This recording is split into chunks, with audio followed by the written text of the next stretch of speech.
This is dangerous. But I won't stop. I thought I had it all figured out. My wife, Sarah, was everything I'd ever wanted. Gorgeous, brilliant, and what I believed was completely devoted to our marriage. We met back in college when I was studying engineering, and she was in law school. Funny thing is, we ended up sitting next to each other in this random creative writing class neither of us really wanted to take. Our last names put us alphabetically next to each other, and that's where everything started. Looking back now, maybe that random seating arrangement was both the best and worst thing that ever happened to me. I wasn't exactly the campus heartthrob, but somehow we just clicked. What started as classroom banter turned into coffee dates, then study sessions, and before we knew it, we were inseparable. One night after dinner and a movie, I walked her back to her dorm thinking I'd just say goodnight. That simple goodbye kiss turned into something much more, and I woke up in her bed the next morning. From that point on, we were completely devoted to each other. Those were honestly the happiest days of my life, and I thought they'd last forever. How naive I was. College flew by in a blur of intense studying and deeper romance. We spent holidays with each other's families, and by graduation, nobody was surprised when I proposed, and she said yes immediately. We both felt like we had something special that was worth protecting. After college, we transitioned smoothly into our careers. I landed a solid position with a construction firm that appreciated my hands-on engineering approach, while Sarah started at a prestigious law office. Our demanding schedules left little free time, but we always made room for each other, whether it was weekend getaways or passionate nights at home. 7 years flew by, and as our anniversary approached, I started thinking about our future. I pictured us buying a house, starting a family, taking that next big step beyond our current apartment life. We were both doing well financially, and it felt like the perfect time to plan the next chapter of our lives. I was so excited about the possibilities that I'd even started looking at houses online during my lunch breaks. But Sarah didn't share my vision. Strangely enough, we'd never really talked about what came after marriage. We never fought about it, and she seemed perfectly content with our current situation.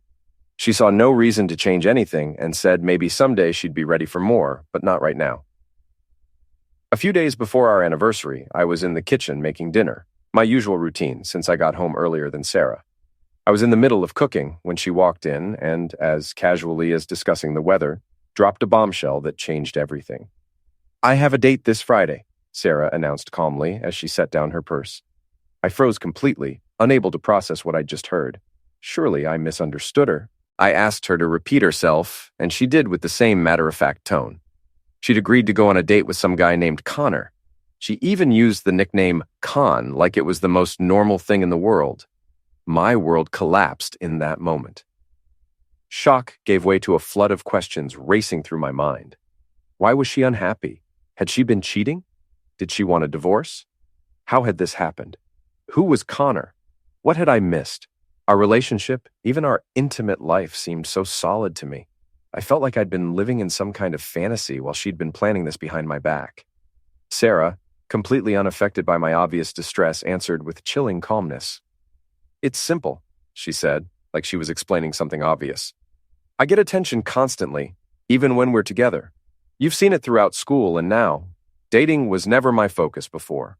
All my time and energy went to studying and building my career. But lately, you've been pushing me more towards settling down, buying a house, starting a family. So I thought, why not try dating? Besides, there's this incredibly attractive guy who's been flirting with me. Probably the most handsome man who's ever shown interest in me." I was stunned, speechless. "Well, thanks, Sarah. What a great boost to my self-esteem," I replied sarcastically. "And what about us? Are you just tossing me aside like an old toy?" "Oh, come on," Sarah responded dismissively. "You know you're handsome and I love you. It's just something fun I want to try. It's not like it's serious." Anger boiled up inside me. "Well, I absolutely disagree. I think you shouldn't be dating other men. It'll destroy everything we've built." Sarah rolled her eyes and let out a heavy sigh. "I didn't realize you were so dramatic. You're blowing this way out of proportion. It's just one date. Nothing special." Deciding not to let her dismiss me, I replied, "Fine. If it's such a minor thing, then I'll go on a date too." Sarah burst out laughing. "You? On a date? You're kidding, right? You couldn't find a date by Friday if your life depended on it." Her laughter grew louder, filled with condescension. "Look, it's easy for women to get dates, even if they're not supermodels. But for men, especially those who aren't drop-dead gorgeous, that takes real effort. You're sweet, George, but attractive? Not exactly. Her mocking laughter echoed through the room, and I felt my patience snapping. I couldn't believe she was humiliating me like this. First she announced her date, and now she was telling me I could never do the same. Her relentless laughter was the final straw. In that moment, I realized I was looking at a stranger wearing my wife's face. Instead of lashing out, I made a choice to leave before things went too far. Sarah, I'm too angry to think clearly right now. You blindsided me, and now you're laughing at me. With those words, I stormed out and headed to my buddy Marcus's place. Marcus had been my closest friend for years. We'd play video games, drink beer, and understand each other without needing many words. That evening was no different. I didn't explain why I was there, and he didn't ask.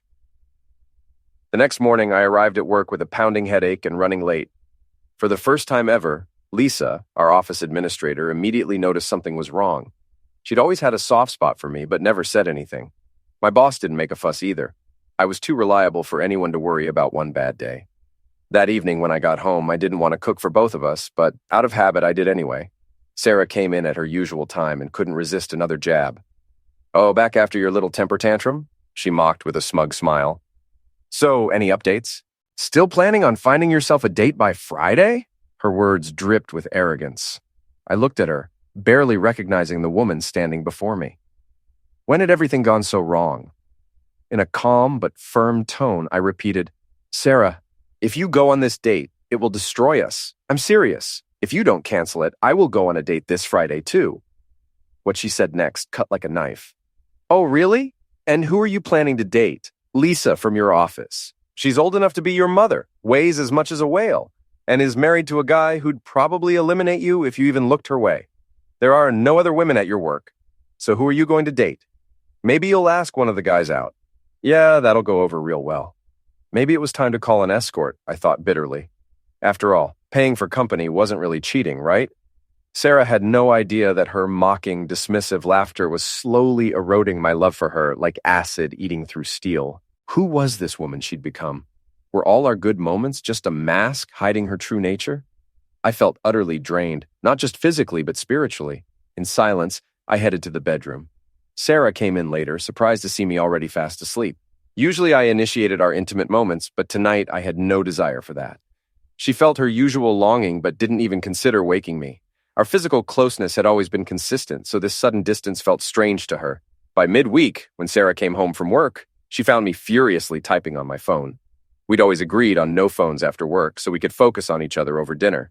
The food was ready, but I didn't even look up when she entered. A sly smile appeared on her face. "Trying to make me jealous?" she asked sarcastically. "No kiss today? Too busy with your Friday night plans?" "Who's texting you, Lisa? I bet her husband would love to know. Or is it Marcus? Are you two up to something?" Her laughter grew louder, turning into a cackle. Each mocking remark stabbed me in the heart. With every word, my feelings for her seemed to wither. I began to resent her more and more. The woman I'd fallen in love with was disappearing before my eyes, replaced by someone cruel and selfish I didn't recognize. Slowly, I raised my head from my phone. "Sarah, this has to stop. You're destroying us with these jokes and barbs. If this keeps going, I'm warning you, our marriage won't survive." For the first time, Sarah fell silent. Then she shrugged. "Oh, relax. It's just one date. You'll survive. It's no big deal. I told you, I just want to know what it's like to go on a date with an incredibly attractive person. I've never done it, and I'm curious." My frustration grew. "We made vows to each other, Sarah. What we have is supposed to be special, and you're tearing it apart." I turned and went upstairs, leaving her alone in the kitchen. The next day, Sarah came home to an empty house. I arrived later, but something was different. My hair was freshly cut and styled in a way I hadn't worn it in years.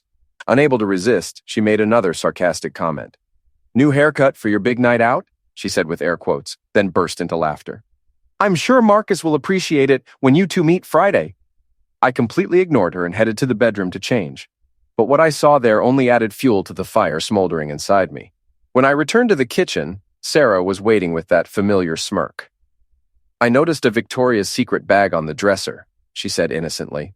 "Interesting choice. Did you buy yourself some lingerie for your night out? Looks like more than just a meeting. What kind did you pick?" Funny, you never wore anything like that on our honeymoon. I remember asking about wedding night lingerie, and you said your body was more than enough for me. Now you're buying this? If it's just a date, I guess he won't even see it, right? My anger flared, but I fought to keep it in check. My fists clenched, my jaw tightened. I wanted to explode, but somehow held myself back. In the chaos of recent days, I was barely keeping afloat. Sarah, whether oblivious or indifferent to my inner turmoil, continued behaving as if nothing had changed. She seemed lost in her own thoughts, lightly smiling. You have to be a special kind of person to remain the most attractive guy. It just makes me feel even more attractive. She cast a fleeting glance at me and casually shrugged. My patience, already hanging by a thread, snapped. Oh, how great that my confidence is just fine, I responded sarcastically. But Sarah kept going. It's so important for me to see you in your underwear, and now some random guy gets that pleasure on what you call just a date. My irritation peaked. Let's get something straight, Sarah. This has gone too far. If you put something on for me tonight and cancel your date tomorrow, I might be able to get through this. But if you don't, if you really go on that date, we're done. Sarah giggled, completely ignoring the seriousness of my words. You're always so desperate for intimacy. She waved dismissively. I've waited all week, and this is the longest I've gone without it. It's always about you, isn't it? I can do whatever I want, and I don't have to wear something just for you. I stared at her, my gaze hardening, making her squirm nervously. After a tense pause, I finally spoke. If you go on that date Friday, we will never make love again. With that, I turned and walked toward the bedroom, leaving her to ponder my ultimatum. Friday arrived, and as promised, I did nothing to prepare dinner. I was already making my own plans. When Sarah returned from work, she found me dressed to the nines. Freshly ironed shirt, new pants, looking better than usual. This only intensified her irritation over our recent lack of intimacy. She briefly considered making the first move, but her stubbornness won out. Sarah had her own plans for the evening. She began getting ready for her date, noticing something odd in the apartment but dismissing it, too preoccupied with meeting Connor to think much about it. I left first, and soon after, Sarah departed to meet Connor at a trendy restaurant. Dinner went smoothly. Connor was charming and attentive, entertaining her all night. When dinner ended, he suggested continuing at his place, and Sarah agreed without hesitation. She imagined an exciting, passionate night, but reality was far from her fantasy. As soon as they walked through his door, Connor's behavior shifted abruptly. He pushed her onto the couch and sneered, "Bet you love being easy prey." The words stung, and all her enthusiasm evaporated. She quickly extracted herself from the situation, trying to preserve some dignity. The night was still young, and going home would mean admitting defeat, so she went to her friend Emma's place. She spun a fabricated story about fighting with me, and Emma gladly welcomed her. They spent the night watching romantic comedies and drowning their frustrations in cheap wine. The next morning, Sarah woke with a pounding headache, the hangover a harsh reminder of the previous night. Emma suggested shopping to clear their minds, and Sarah, in no rush to return home, agreed. When she finally got back, it was well past dinner time. She expected to find me brooding, but instead the apartment was empty. Only then did she notice what had been off all along. My things were gone. My work boots weren't by the door, and my side of the dresser was cleared out. She smirked, shaking her head, deciding this was just an overreaction on my part. He'll come crawling back with his tail between his legs, begging to forget all about this, she muttered. She wondered how my own night had gone, quietly laughing at the thought. But by the following Saturday, her amusement had worn thin. I still hadn't returned, and there wasn't a word from me, no calls or messages. She briefly considered calling my parents or Marcus, but her pride stopped her. After all, I had left. If I wanted to come back, I could call, text, or show up whenever I wanted, but she wasn't going to look for me. As the second week dragged on, her irritation grew. She couldn't understand where I'd gone. She even drove by my workplace, spotting my truck in its usual spot. But I was nowhere to be seen. Sarah was slowly beginning to realize she might have caused far more damage than initially imagined. Although the full weight of her actions hadn't hit her yet, our relationship had always seemed solid to her. How had one simple date turned into such chaos? The more she replayed everything, the more confused she became. What she didn't understand was that it was never really about the date itself. It had been 2 weeks since she casually mentioned going on a date with someone. 2 weeks since she walked into the office and was blindsided by news of impending divorce. The shock was still fresh, and stunned didn't begin to describe how she felt. Sarah had always thought I had a flair for drama, but now it seemed I was being irrational. Divorce over one date? It seemed utterly ridiculous. Moreover, I'd left her a note asking her to contact my lawyer with any questions about the divorce. The nerve. Sarah could barely believe it. Her thoughts drifted to our shared history. 2 years of dating in school, 7 years of marriage, and now she was being asked to consult a lawyer. As if she couldn't handle this herself. Half the lawyers in her firm were already eyeing her. But then a troubling image flashed through her mind. Me and Marcus together. An unpleasant feeling crept into her soul. Could I really be seeing Marcus? Were we planning to get married? The thought seemed absurd, and Sarah couldn't help but smirk. What a joke. She stuffed the divorce papers into her briefcase and went home, convinced this whole thing would blow over soon. I couldn't possibly be serious. I was just trying to force her to apologize, but she wasn't going to give me that satisfaction. However, as time passed, Sarah felt growing frustration. She ate dinner alone night after night in our once shared condo. The silence was becoming unbearable. As time went on, she began to realize how much she missed me. She'd enjoyed my company far more than she'd been willing to admit. Now that I was gone, the void I left was becoming unbearable. Guilt started stirring within her. Maybe, just maybe, she'd made a mistake. But admitting that was hard, so she devised a plan. She needed information, and that meant talking to Marcus. Sarah knew where Marcus liked to hang out, so she deliberately arranged to accidentally run into him one day. When Marcus saw her, his first instinct was to run. He'd always found Sarah intimidating. But she caught him before he could leave, and they exchanged strained greetings. The awkwardness was palpable. Marcus knew exactly why she'd sought him out, and it made him uneasy. I'd already told him everything, and he had no desire to get involved in Sarah's schemes. In his opinion, she should have been begging me for forgiveness for how she'd treated me. But Sarah, with all her legal soliminates, found herself at a loss. Her ability to persuade and argue was useless here. The silence stretched until Marcus could no longer hold back. "Enough with the games," he exploded, irritation boiling over. "You're here because you want to know where George is, and you think I'll help you? Well, guess what, Sarah? Screw you. He loved you, and you treated him like garbage. You broke his heart, laughed at him, and now you're surprised he wants a divorce?" Sarah blinked, startled by the venom in Marcus's voice, but still didn't grasp that he wasn't going to help her. "Come on, Marcus. This is just a misunderstanding. If you tell me where to find him, we can fix everything." Marcus had always gone along with whatever Sarah said. She was incredibly beautiful, the woman of his dreams, and out of loyalty to me, he'd never wanted to cause problems. But now, seeing her true nature, he felt no obligation to be kind. She didn't care about me, didn't care about our marriage. And she'd proven that with her actions. "Sarah," he said with disdain, "we both know you're not here by accident. You came for answers, but I don't have any for you. George worshipped you, and you threw it all away for a casual fling. He warned you, but you laughed in his face. And now you're shocked he's moving on. Let him go. Enjoy your pretty boys." He walked past her without sparing a glance, leaving without looking back. Sarah stood frozen, stunned by his words, but soon brushed off the entire situation. She convinced herself Marcus was no different from others, just another man trying to seduce her, not worthy of her attention. Yet, despite her outward confidence, something inside remained unsettled, and she felt the urge to talk to someone. But who? Emma was out of the question. Her friend had once hinted she dreamed of having a partner like me. Her parents weren't an option either. They'd always admired me. In the end, Sarah decided to do nothing. Time passed. Exactly 4 months until a court summons left her no choice. Reluctantly, she turned to a divorce attorney from her firm, one who specialized in divorces.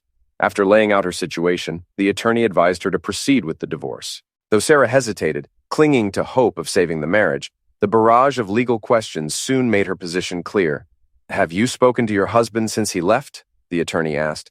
"No," she replied quietly. "Have you continued seeing Connor or anyone else?" "Not Connor," her voice hardened. "He turned out to be a selfish idiot, but I have needs too." "Do you really think your husband wants to reconcile?" the attorney pressed. Sarah faltered. Doubts began creeping in. She thought she might have destroyed something good, but still believed that if she spoke to me, we could fix things. In the end, she agreed to meet with me. though reluctantly accepted the inevitability of divorce. However, the divorce attorney was puzzled. Was this the same Sarah rumored around the office, supposedly always on the lookout for a new man? Now she seemed completely blind to the fact that I'd emotionally checked out long ago. There was no chance I'd come back, whether or not I had someone else. When the day came, we met in my attorney's office. Sarah thought I looked surprisingly good, while I couldn't help but notice how worn out she appeared. It was obvious she hadn't been sleeping, had lost weight, and was under immense stress. But despite all that, Sarah still didn't grasp the full picture. After some polite small talk, she decided to ask me directly, "What does all this mean? I went on one innocent date and you're blowing it up to the point of filing for divorce?" I sighed, tired of this conversation. She really didn't understand. "I warned you, Sarah. I told you this would destroy us. Do you really think that date meant nothing? You didn't even sleep with the guy, but what about the lingerie you wore for him? The one you never wore for me? You enjoyed flaunting yourself in front of him, just like you did with others before. You humiliated me, made me feel worthless, and I was the one you said you loved." My voice grew slightly louder. "No, Sarah, you've always thought only about yourself. What you needed, what you could get. This marriage was never about us. And just so you know, that same Friday I went on a date too. It went well, really well. In fact, I'm planning to marry her as soon as the divorce is finalized. So, sign the papers and let me go." I stood up and left without looking back. Sarah sat in stunned silence, trying to process what had happened. The full weight of the situation hit her. She'd indeed ruined everything, but it was too late now. She agreed to the divorce, and when it was finalized, she left with half the assets, including the apartment. Years passed. Sarah dated handsome men, went through failed relationships, and dealt with health issues. It was only after seeing a therapist that she realized the painful truth. She needed to grow up. By then, there were many regrets, but none weighed as heavily as losing me, the one man she'd truly pushed away.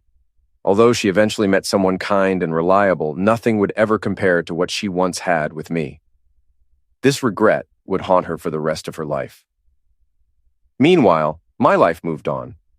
I went on that fateful date, and by midweek, I wasn't exchanging messages with Lisa or Marcus, but with someone else. Lisa, one of my colleagues, had never liked Sarah. She was sharp-tongued and quick to judge people's characters. So when I came to work upset after fighting with Sarah, Lisa immediately sensed something had happened. Over lunch, I told her the whole story. Lisa liked me quite a lot. I wasn't like other engineers, not arrogant or overconfident. As it turned out, Lisa had a daughter 3 years younger than me. Soon she gave me her daughter's phone number. That evening, I wasn't texting Lisa or Marcus, but Lisa's daughter, which marked the beginning of a new chapter in my life. I soon learned that Amy was single and thriving in her stable, well-paid career. Unlike Sarah, she had an infectious smile that could light up any room, and there was no denying she was very attractive. However, what mattered most was that she eagerly agreed to go on a date with me the following Friday. My wife Sarah was not part of this new chapter I envisioned, and her absence from this date would definitively mark the changes in our relationship. Judging by hints from Amy's mother, nothing stood in our way. Amy felt I would make a wonderful companion, and her intuition proved right. Shortly after Sarah and I divorced officially, I married Amy. Our bond was genuine, built on mutual love, and we lived a happy marriage filled with passion and deep affection that lasted forever. That's my story. Sometimes one moment can change everything, and sometimes the person you thought you knew shows you who they really are when it matters most. Looking back, I realized Sarah did me a favor by showing her true colors before we had kids, or bought property together. Amy and I have been happily married for 3 years now, and every day I'm grateful for how things turned out.